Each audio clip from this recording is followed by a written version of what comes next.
Mi hermano consentido me humilló en la fiesta familiar y mis padres se rieron.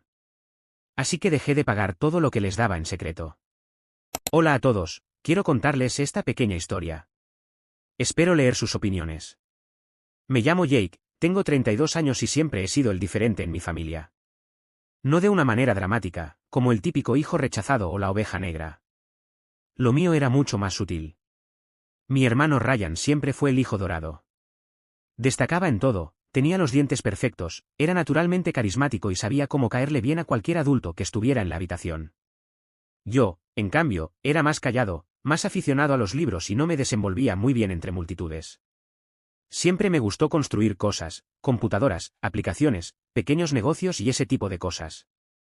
Mis padres nunca fueron crueles conmigo, al menos no de manera evidente. Pero, con pequeños gestos, me dejaban claro que yo era más una responsabilidad que un motivo de orgullo.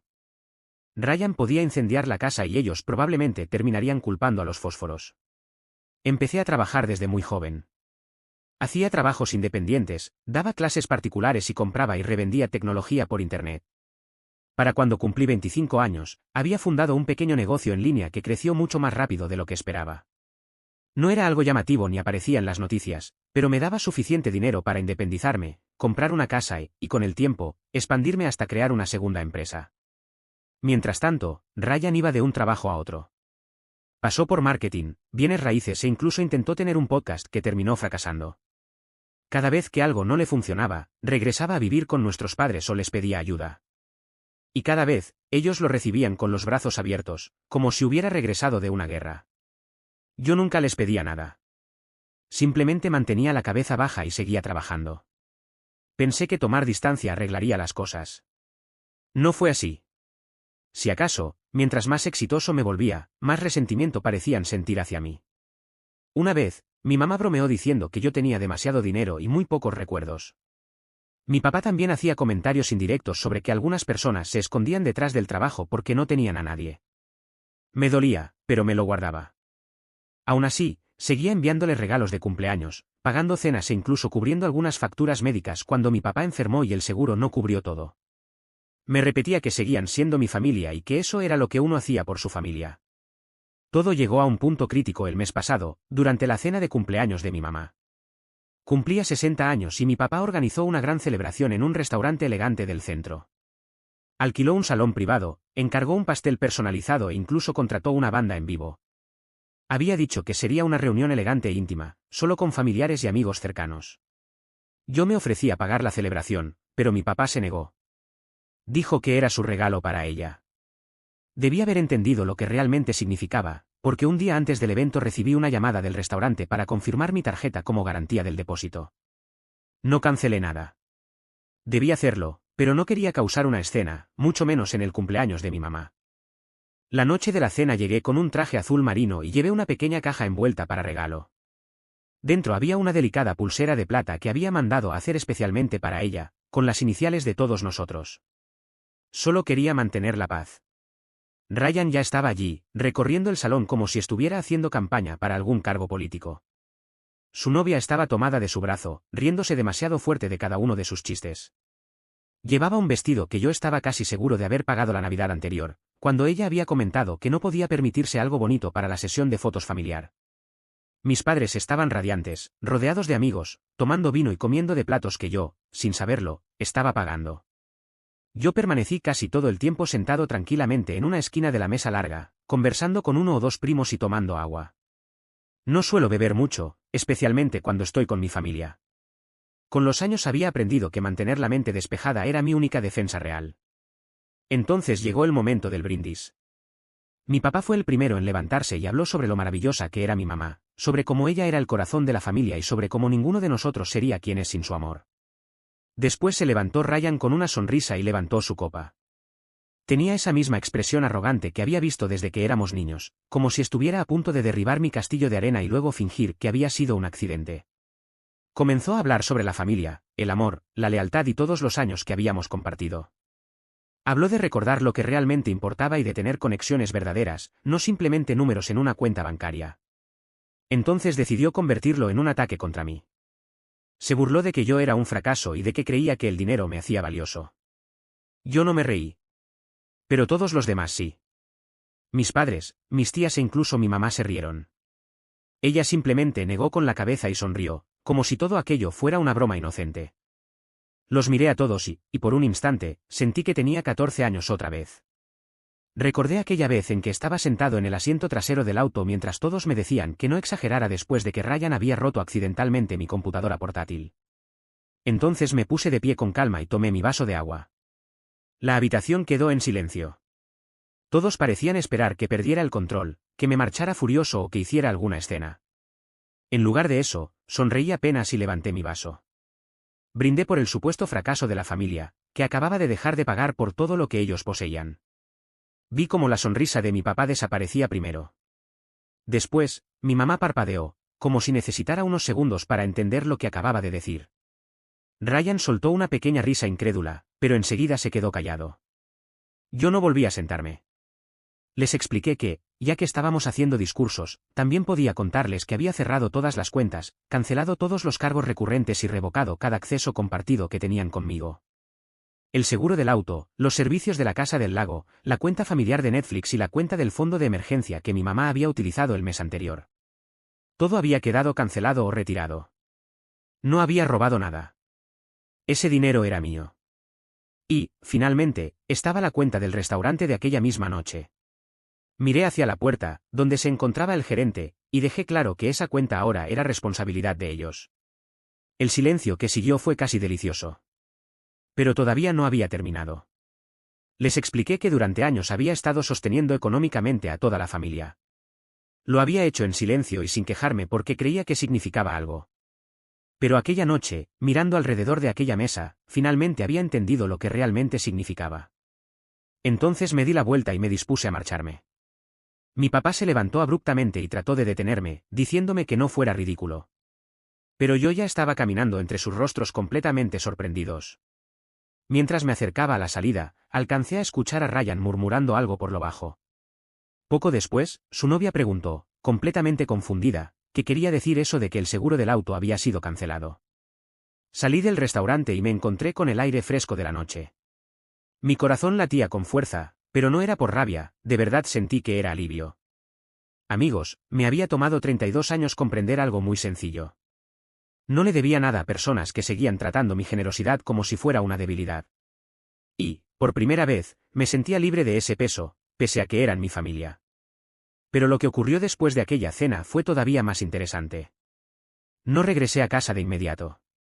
Caminé durante casi una hora por el centro de la ciudad, intentando entender aquella sensación que tenía en el pecho. Ya no era rabia, aunque al principio sí lo había sido. Era algo más silencioso. Más triste. Era ese tipo de dolor que aparece cuando finalmente admites que una relación llevaba mucho más tiempo muerta de lo que uno está dispuesto a reconocer.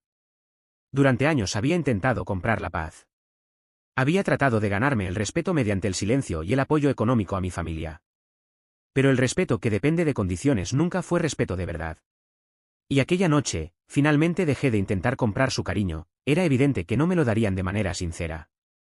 Cuando llegué a casa, tenía 2 mensajes de voz de mi papá, 3 de mi mamá y alrededor de 7 mensajes de Ryan.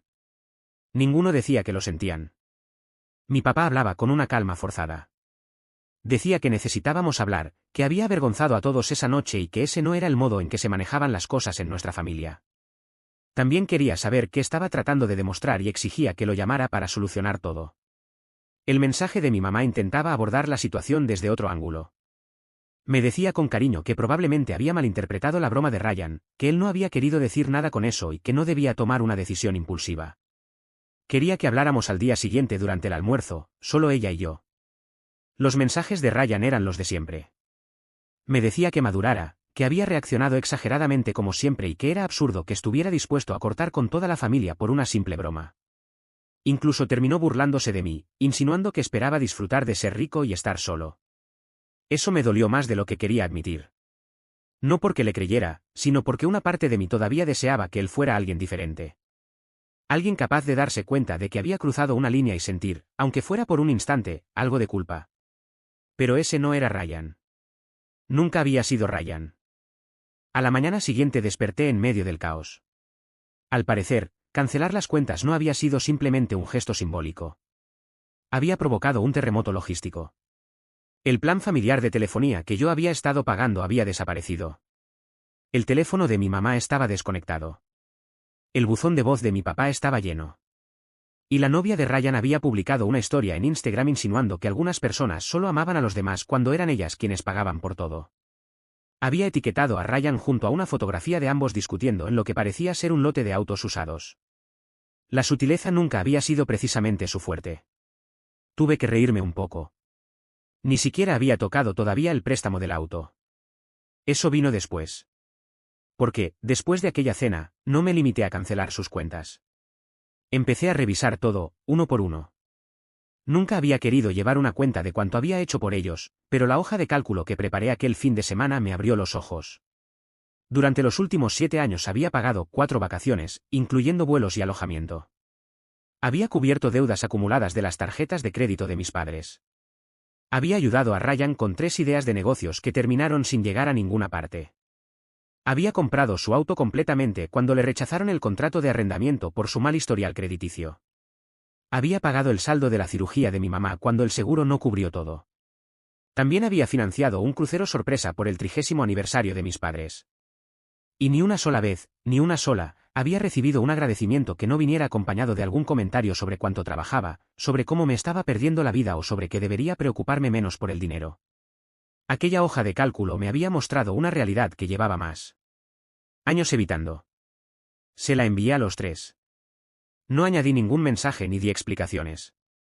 Simplemente adjunté el archivo, cuyo nombre era Layer XLSX, y puse como asunto algo muy sencillo, dejando claro que era por si habían olvidado todo lo que había hecho por ellos. Ryan respondió casi de inmediato. Su reacción fue decirme que realmente era una persona mezquina y que esperaba que también quisiera un desfile por todo lo que había hecho. No respondí. Mi mamá tampoco. Pero al día siguiente apareció sola en mi casa. Para ser sincero, yo nunca le había dicho dónde vivía. Supuse que Ryan había visto mi dirección en alguno de los pedidos compartidos de Amazon, de aquella época en que todos utilizábamos mi cuenta Prime. Abrí la puerta y la encontré allí, usando una bufanda gruesa y sosteniendo una pequeña caja de pasteles de una panadería que yo adoraba cuando era niño. Sonrió como si nada hubiera ocurrido. Me dijo con cariño que solo quería hablar, aclarar las cosas y saber si podía entrar. Me hice a un lado sin decir una palabra y ella entró a la sala como si todavía conociera perfectamente la distribución de mi casa. Se sentó, dejó la caja sobre la mesa de centro y miró alrededor. Comentó que el lugar era hermoso y que me había ido muy bien por mi cuenta. Yo permanecí de pie, con los brazos cruzados. Entonces comenzó a decirme que había habido un malentendido, aunque su argumento ya parecía tambalearse antes de empezar. Le respondí que no había ningún malentendido. Su expresión cambió. Mi mamá intentó explicarme que tenía que entender que yo era diferente y que siempre lo había sido. Me dijo que Ryan había tenido más dificultades, que él siempre había necesitado apoyo y que yo no. Se quedó un momento en silencio antes de decirme que yo era fuerte y que siempre había sabido resolver las cosas por mi cuenta. La miré y le dije que había aprendido a ser fuerte porque había tenido que hacerlo. El silencio entre nosotros se alargó tanto que parecía que podía escuchar hasta las paredes respirando. Ella volvió a intentarlo y apeló a que Ryan era mi hermano y que, después de todo, éramos familia. Pero yo finalmente le respondí que la familia no se burla de ti mientras bebe el vino que tú pagaste, usando un traje que tú compraste y riéndose mientras tus propios padres se burlan de ti. Eso finalmente la hizo reaccionar. No lo suficiente. Pero al menos había logrado atravesar aquella coraza. Entonces le dije, mucho más tranquilo, que no iba a regresar. Ya no quería seguir desempeñando aquel papel. No quería ser la billetera, el que solucionaba todo en silencio ni el supuesto fracasado con una tarjeta de crédito que todos podían utilizar cuando necesitaban algo. Sus manos temblaron ligeramente. Intentó explicarme que ellos no habían querido decir eso, pero yo sabía que cada palabra había sido intencional. Lo único que nunca habían imaginado era que algún día dejaría de financiarlos. Poco después, mi mamá se marchó y se llevó consigo los pasteles. Ni siquiera creo que se hubiera dado cuenta de que los había tomado al salir. A partir de ahí, las consecuencias solo empeoraron. 2 días después, la novia de Ryan terminó con él. Al parecer, finalmente había logrado verlo tal como era. El auto que le había comprado fue recuperado cuando cancelé la transferencia del título y retiré el seguro y el registro, ya que legalmente seguía estando a mi nombre. Ryan intentó llamarme el mismo día en que se llevaron el vehículo, pero no contesté. Pensé que después de eso las cosas finalmente se calmarían. quizá entenderían el mensaje. Pero entonces ocurrió algo que lo cambió todo. Todo comenzó con un sobre. Aproximadamente una semana después de la cena, después de la visita de mi mamá y de todo lo que había ocurrido con Ryan, regresé tarde a casa una noche y encontré un sobre grueso de color manila parcialmente metido debajo de mi puerta. No tenía remitente. En la parte delantera estaba escrito mi nombre con una letra apretada y familiar. Era la letra de mi papá. Miles de posibilidades pasaron por mi cabeza. Podía ser una amenaza legal, algún intento de hacerme sentir culpable o quizá una súplica desesperada para que aceptara hablar. Lo recogí, entré a la casa y lo abrí. Dentro había varias hojas de papel, correos electrónicos impresos, algunos documentos con apariencia legal, y entre todo aquello, una nota escrita a mano y doblada. La saqué al final. Era corta, apenas unas líneas. Mi papá reconocía que habían cometido errores y que él también había cometido los suyos, pero necesitaba que viera algo antes de que la situación fuera más lejos. Me pedía que lo hiciera por él. El tono de la nota era extraño. No era cálido, pero tampoco hostil. Era simplemente cansado. Y debajo de todo eso había algo más que no podía identificar del todo. Urgencia. Dejé la nota a un lado y comencé a revisar el resto de los documentos. Fue entonces cuando vi el primer estado de cuenta bancario. Era una cuenta conjunta a nombre de mis padres. Durante los últimos 2 años habían realizado grandes retiros de manera regular. Algunos eran mensuales, mientras que otros eran cantidades mayores y mucho más esporádicas. El nombre asociado a la mayoría de las transferencias era Ryan. Las cantidades no eran pequeñas. Había transferencias de $1.000, otras de $2.500, y, en un mes, aparecían 2 movimientos separados que sumaban más de $9.000. Seguí revisando y encontré una cadena de correos electrónicos entre mi papá y su contador. La conversación se remontaba casi un año atrás. El asunto decía que se trataba de la línea de crédito de la casa. En los correos, mi papá expresaba su preocupación por el creciente nivel de deuda que habían acumulado sobre la propiedad. Preguntaba cuánto tiempo más podrían mantener aquella situación antes de que les negaran una refinanciación. Sus palabras estaban llenas de dudas y frases indirectas. En uno de los mensajes explicaba que habían estado intentando ayudar a Ryan a recuperarse económicamente y que no querían que yo lo supiera porque, según él, yo ya había hecho suficiente por ellos. Me senté lentamente. Sentía el corazón golpeándome con fuerza. Habían puesto la casa como garantía. Su casa. La misma que habían tenido completamente pagada desde antes de que yo terminara la secundaria. Habían solicitado una línea de crédito y habían estado desviando silenciosamente ese dinero hacia Ryan durante años.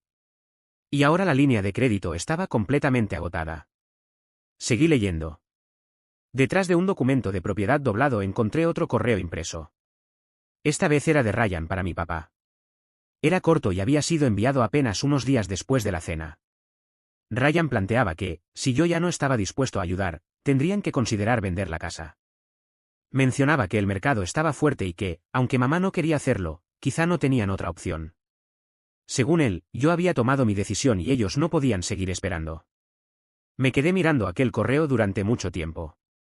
No se trataba únicamente de que hubieran ocultado todo esto. Lo peor era que Ryan, después de años de recibir dinero, después de burlarse de mí frente a una habitación llena de personas, todavía estaba intentando sacarles más dinero a mis padres. Y ellos seguían considerando hacerlo. Pero eso no fue lo que más me hizo sentir un nudo en el estómago. Lo que realmente me golpeó fue aquella frase de mi papá sobre no querer que yo lo supiera porque ya había hecho suficiente por ellos. Era lo más parecido a un reconocimiento que había recibido de él en toda mi vida. Y ni siquiera me lo había dicho directamente. Estaba enterrado en una cadena de correos que probablemente jamás había pensado que yo llegaría a leer. Me recosté en la silla y me quedé mirando el techo. Una parte de mí quería ignorarlo todo. Quería guardar aquella carpeta en un cajón y fingir que nunca había sucedido. Otra parte quería ir directamente a casa de mis padres y exigir respuestas.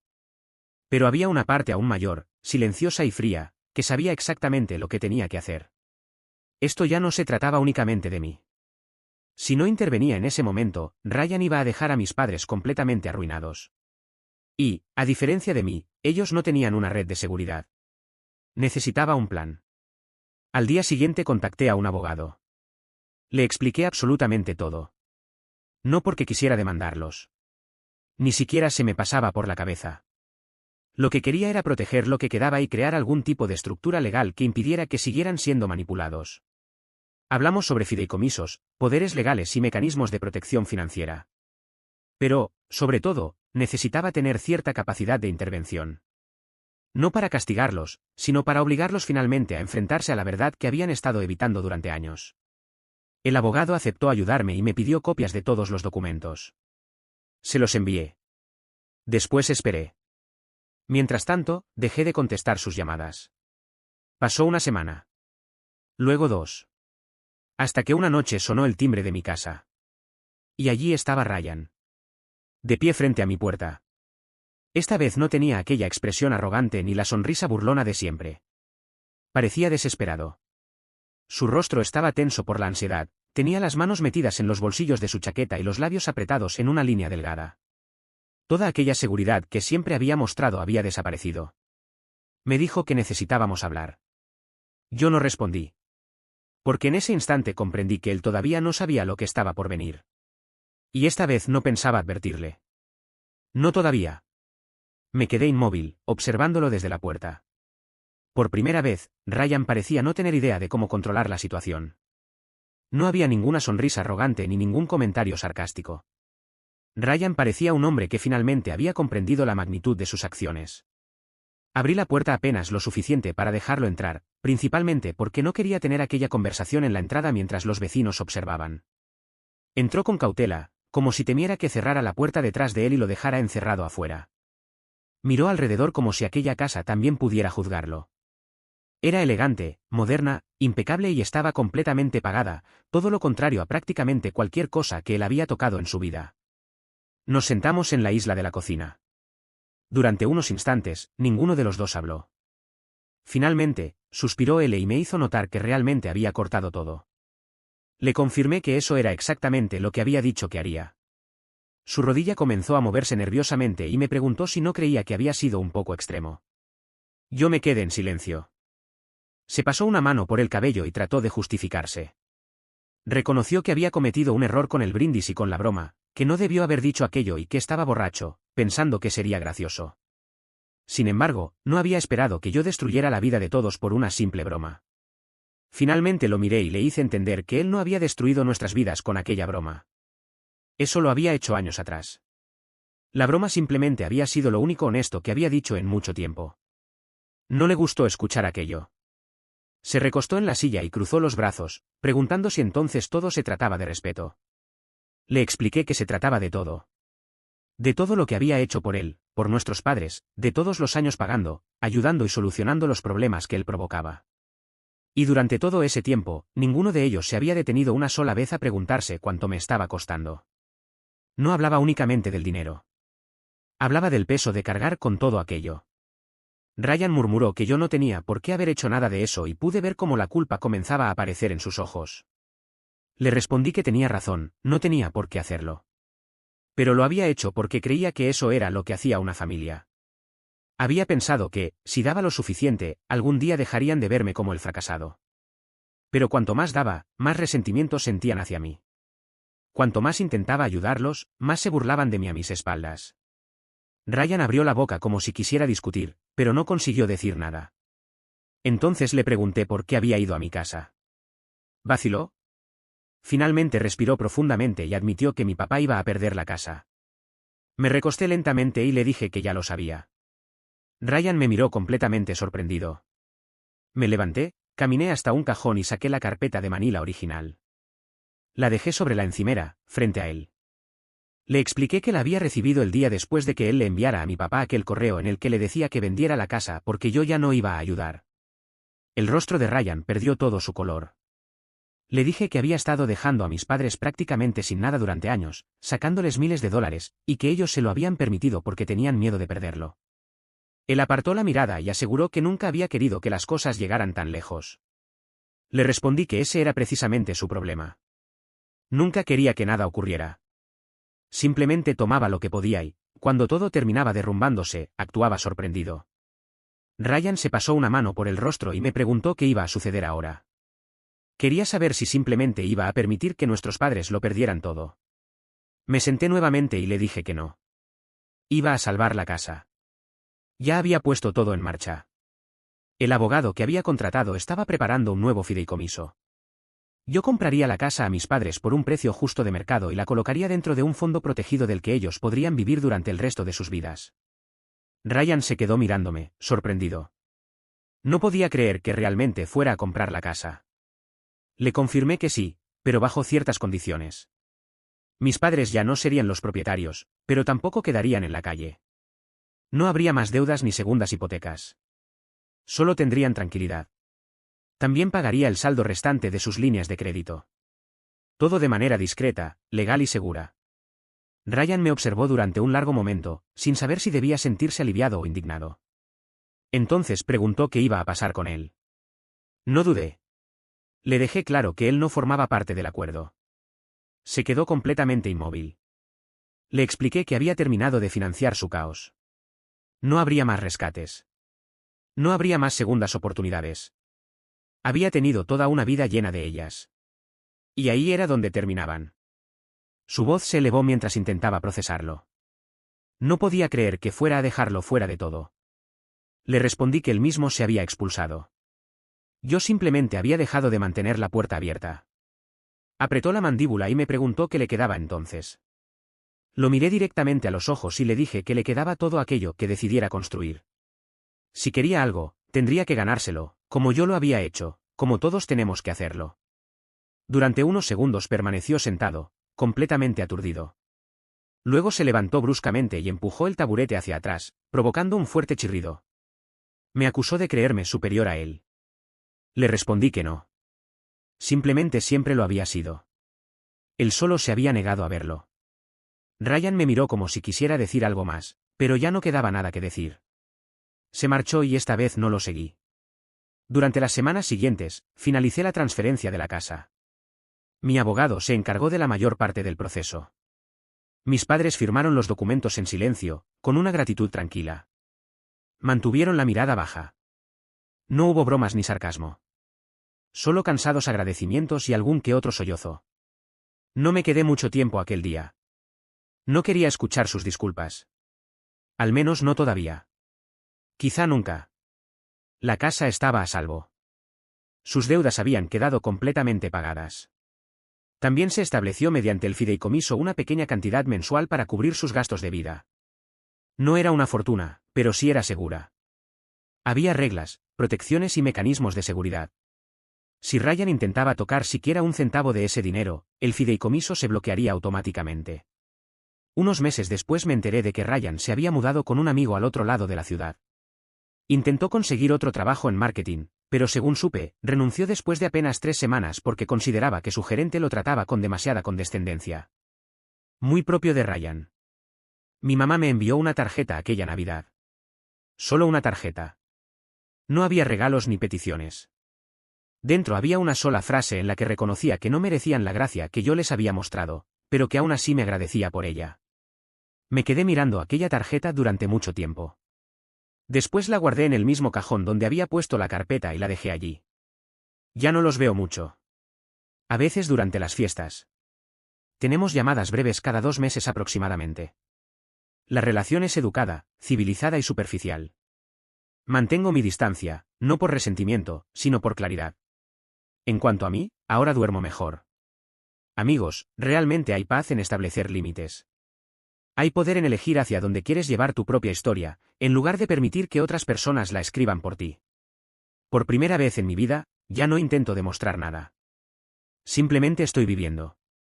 Y eso es más que suficiente. Gracias por leer mi historia, os leo en comentarios. Gracias por ver. Si te gustó esta historia dale like y suscríbete.